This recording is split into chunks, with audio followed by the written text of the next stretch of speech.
Hi, everyone. So today's presentation is based off one I gave at the Maine Career Development Association in June of 2020. So with that being said, kind of this is a way of we're going to look at using nature-based metaphors such as gardening as a way to help us understand possible career development and deal with transitions. So the why I'm using kind of this framework is a big theme last few years has been kind of reevaluating what career means, especially in the United States. So those may have heard of the kind of the Great Resignation, which is kind of phenomenon of people, quitting their jobs or changing careers. And what we're seeing too is there's an increased kind of understanding of the role and benefits that careers can give us, especially related to meaning and purpose. And in addition to that, too, is we're kind of seeing that possibly our old models of career development, stemming, that were really popular going back from the early 1900s, in the 1950s as well, may not be relevant anymore. A lot has changed with how work is expressed in the United States the last few years. And so then, maybe we need different metaphors to really navigate all this complexity. So that's kind of the emphasis of using a different way of understanding what's going on through through nature metaphors. So with that to begin, let's start off with an activity. So I kind of gave the introduction of what's going on. So with this, think about what is your favorite season slash time of the year. So for those in, again, like the United States, especially the Northeast, we have various seasons that come and go. So reflect, what is your favorite time of the year and why? So think about that right now. Is there certain activities you enjoy doing? Is there certain elements you look forward to? And when I was doing this activity in person with a group, there was a lot of themes of really noticing the changes in the seasons, and the changes in the seasons represent different activities we can do. And a lot of the emphasis was focused on nature. So for example, in my introduction, what I talked about was how I really enjoy the fall, and I love how the weather of the fall, it is just in between being too hot that it's unbearable and too cold where you need numerous layers. So a nice little thin sweatshirt as well as shorts can get the job done. And with that too, what's nice is being outside and there's not many bugs.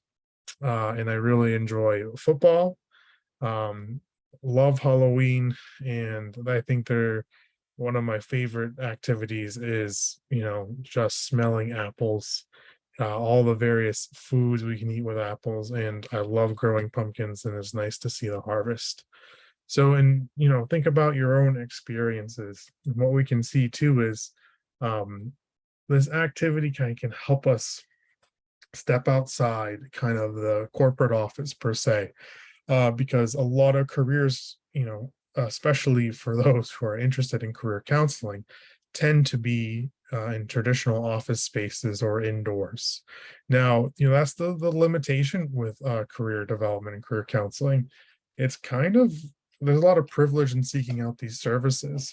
And I think as a profession, we kind of forget that careers exist outside of corporate organizations, that, we have agricultural careers, we have careers, service careers, whether it be working on asphalt teams or replacing gutters or shingles on houses or repaving roads. There's so many activities that we can tend to focus on. In addition, like in the state of Maine, we can have outdoor educators and Maine guides. Maine, for those unfamiliar, a Maine guide is someone who's registered and licensed in the state of Maine to help,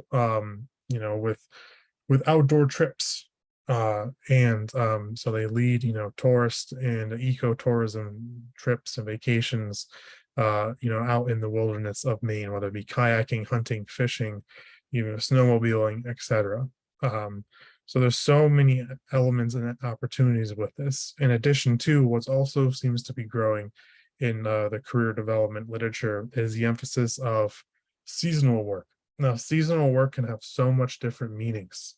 Um, when we look at, in the world of artists and freelancers, we can hear this term of seasons, and seasons just means projects essentially. That, right now, this is my season. I'm focusing on this type of artwork or this type of creative project. And then when that comes done, I'm going to be moving on to something else. We can also have seasonal work of, in the summertime, I may work for this restaurant. And in the wintertime, I may work for this plow trucking company, whatever it may be. But what we're seeing there's changes in work depending on either time of year or end of project, rather than a consistent linear, I do this task throughout the year and it's going to be the same thing the next year. So we're seeing more variability in work, right? We hear of, the freelance culture, the gig economy, having multiple jobs and an increase of, project focus. And so again, comparing this to the heyday of when career and vocational psychology was starting to really blossom, where again, you would start with a company or corporation, work there all the way to retirement. And for the most part, it was kind of a repetitive task of that what was happening. Again, that's changing.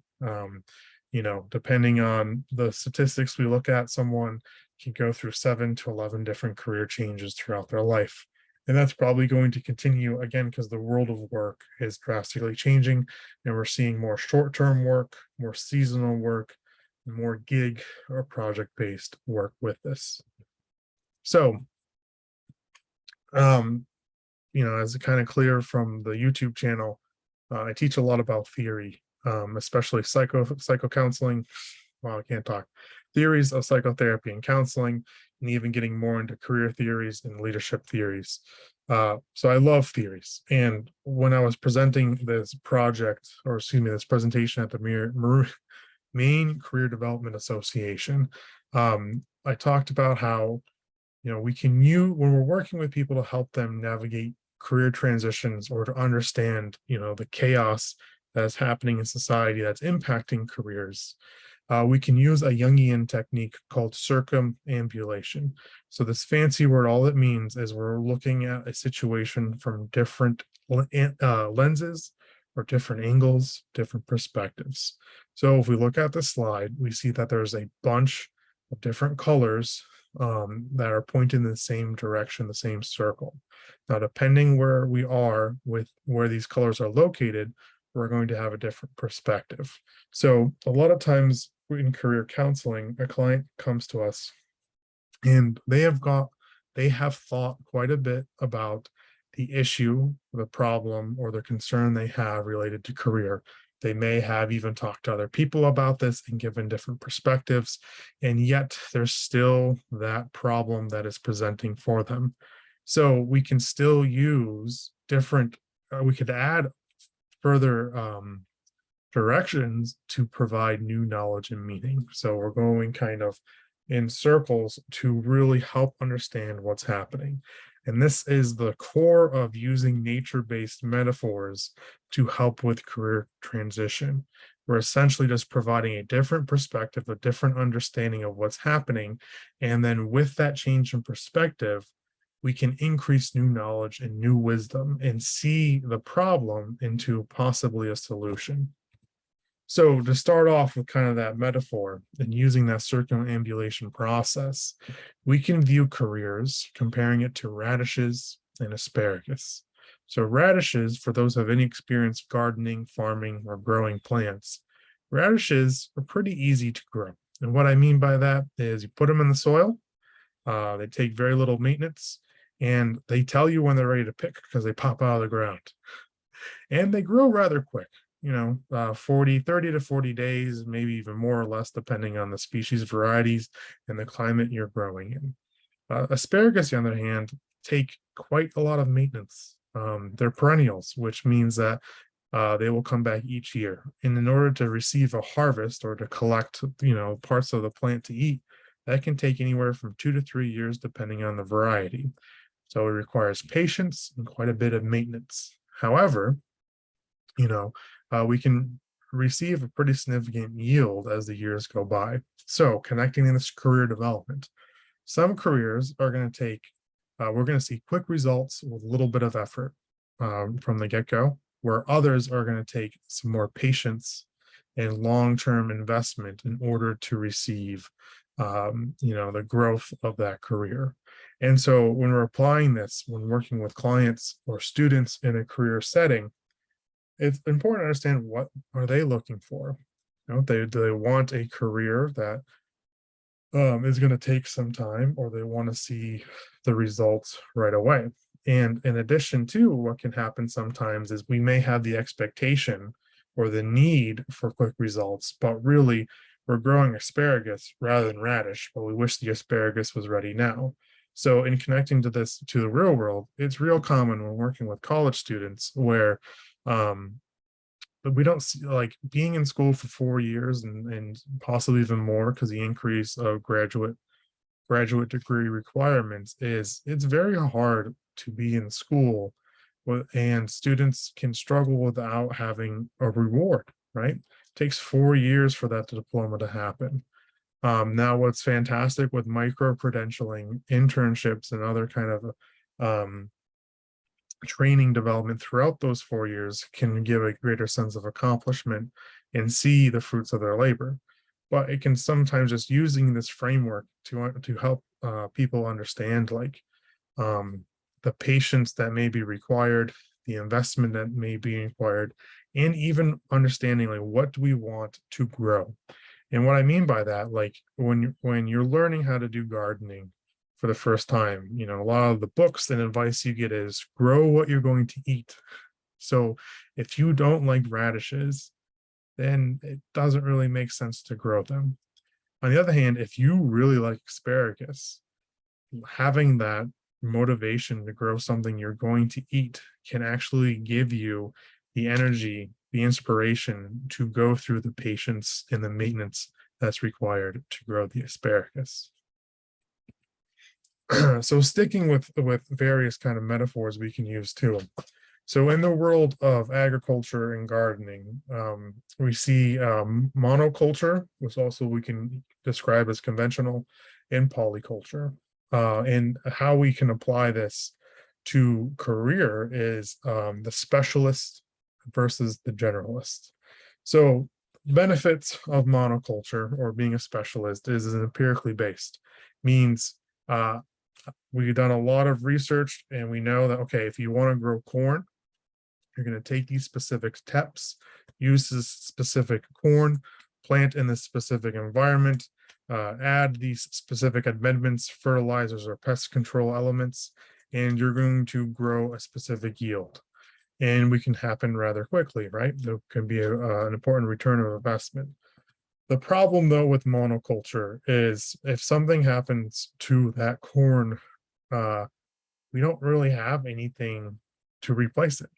So it is susceptible and not resilient. So applying specialist perspective, it's very common, especially for those in the track of higher education, to be taught to specialize in a career. So for example, working with counseling students, when those counseling students are interested in going to private practice, again, a lot of the books and advice they're exposed to is you need to specialize and have a niche, right? And we hear too also this idea of personal branding. You need to be unique. And so we can go through all this school, all this education, and all this experience with a particular knowledge.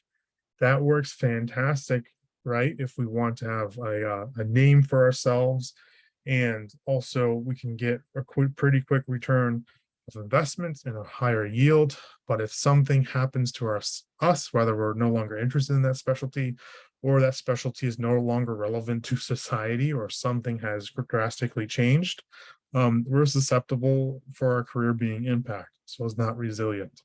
And we're seeing this, right? The chaos of civilization at this moment is showing that specialist careers are possibly at risk. And so we need to have more skills that are more resilient and adaptable and flexible. And this is where polyculture or the generalist framework comes in. So rather than being empirically based, meaning we can measure data and doing experiments, this is more philosophically based. And a lot of polyculture is based off observation. A frame of polyculture is, organic gardening, biodynamic gardening, or farming, as well as permaculture, which I'll talk about in the next slide. So it's based off of observation and what's happening too with all what's happening with society in the last few years, changes impact on work. Many people are observing and trying to see, okay, what's taking place? What are the new quote unquote rules, norms, expectations, trends? And, what is the realness, the real world elements that are happening? So with this, you can't be an expert because things are constantly changing. And the system itself is so complex. So with monoculture, we try to create a very simplistic ecological system. Rather than with polyculture, we are viewing the complexity of a system that is so dynamic, so intricate, that there's probably no way us humans can understand all the factors that go into this. So we may not be an expert into it. In theory too, and again, if this was being presented in a polyculture or permaculture kind of conference, I would probably get pushback to this. But technically, polyculture, you're going to have a lower yield for each plant compared to if I did monoculture, right? Because monoculture is we're giving every unique neededness or specific circumstances to maximize whatever single crop I'm growing. For polyculture, let's say, I'm probably gonna get less ears of corn for each corn growing compared to if I did a monoculture approach. But in addition to that corn stalk, I'm also growing squash, radishes, peas, fruit, etc. So there's going to be a more vast diversity of plants, even though that when we look uniquely at the plant, it's probably going to be less yield, but I have much more in diversity as a whole. So the key is it's going to be diverse and resilient. So in applying this generalist approach is we're focusing on skills that can be adaptable to various circumstances. And again, as we see too, there's a lot of people in the United States who aren't specialists. They're generalists. They may have multiple jobs going at once. They may work seasonally, or they may work on project-based. But the idea is that they have various skills that can be applied to different circumstances. And so in addition to the skills base that we can teach from a career element, we can also teach the ethos of the philosophy of understanding that we want to promote resiliency and diversity with career skills rather than specialization.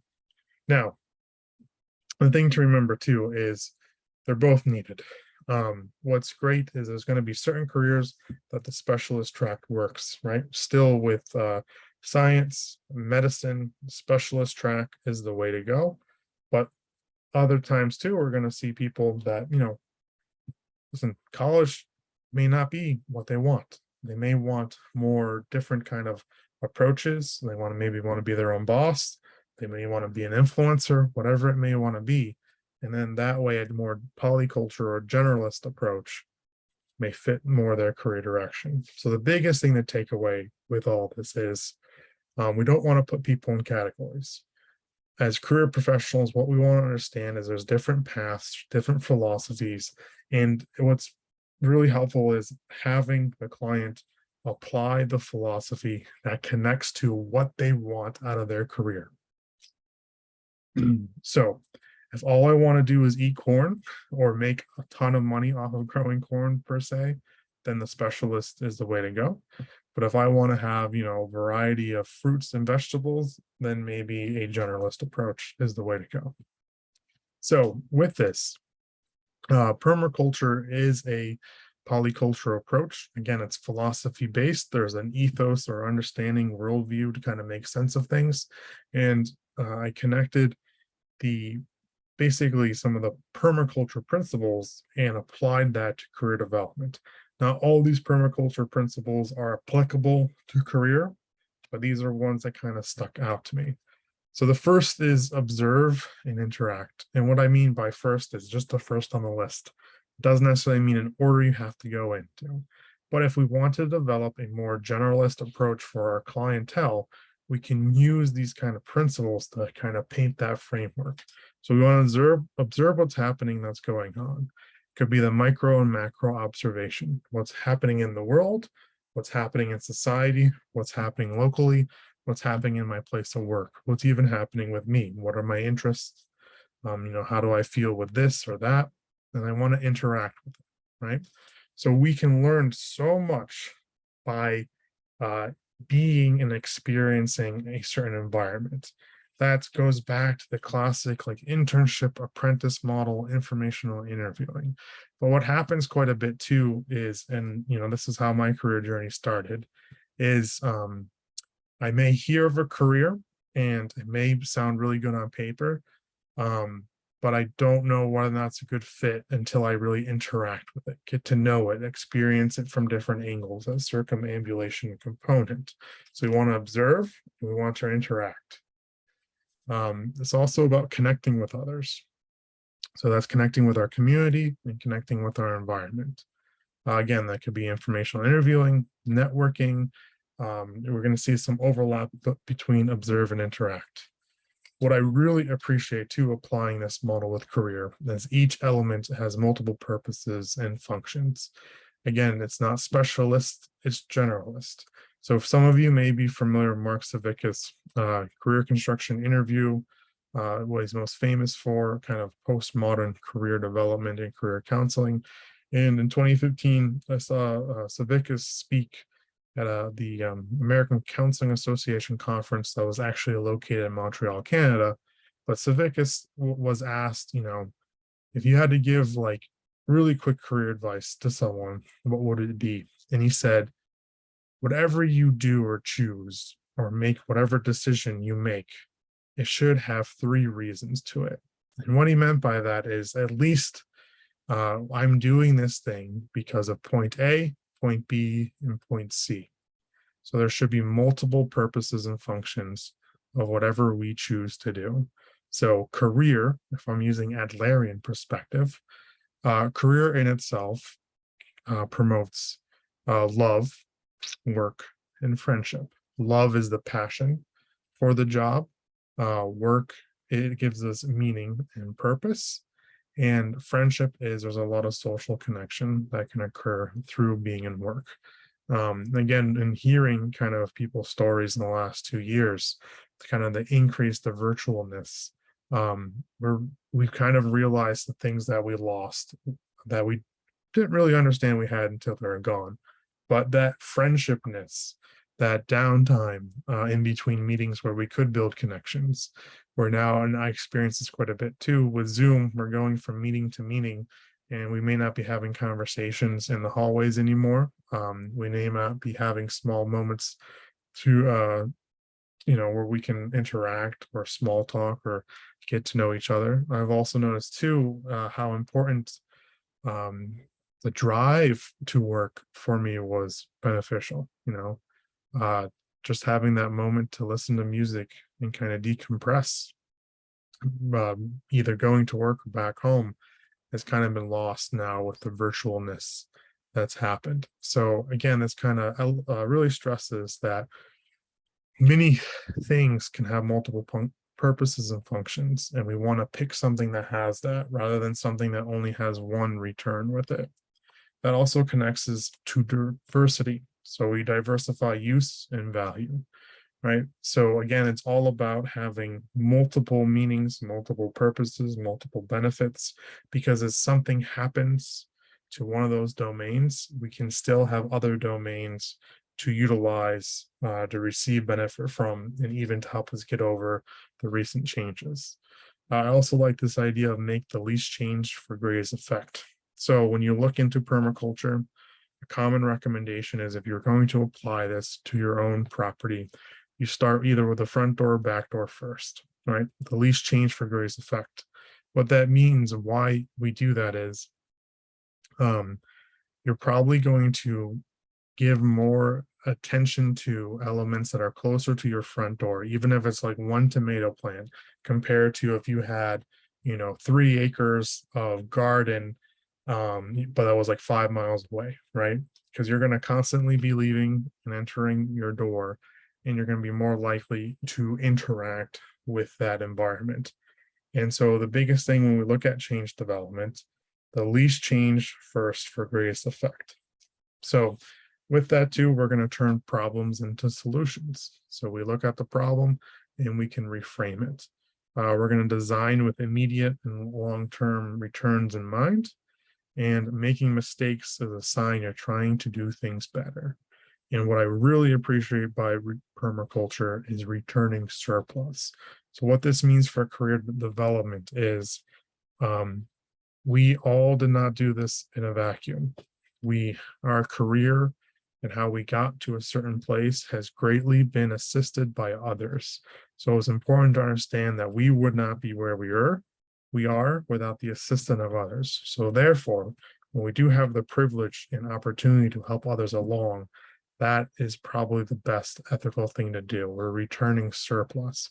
We're returning whatever skills we've had or experiences we had back to the next generation. So real quickly too, and again, this was the presentation I did for the Maine Career Development Association. I closed the presentation talking about some nature-based approaches that can be incorporated into career development. And so some of these approaches, like nature school and forest school, are more geared toward K through 12 levels and are more educational focused, while other these like ecotherapy is more like clinically focused. But essentially like nature school, forest school is what we see in the United Kingdom, and is based off like outdoor kindergartens in the Scandinavian countries. And then nature school is kind of growing in the United States. Essentially what it is a large portion of students' curriculum happens outdoors. And there's different philosophies. It's very based off these.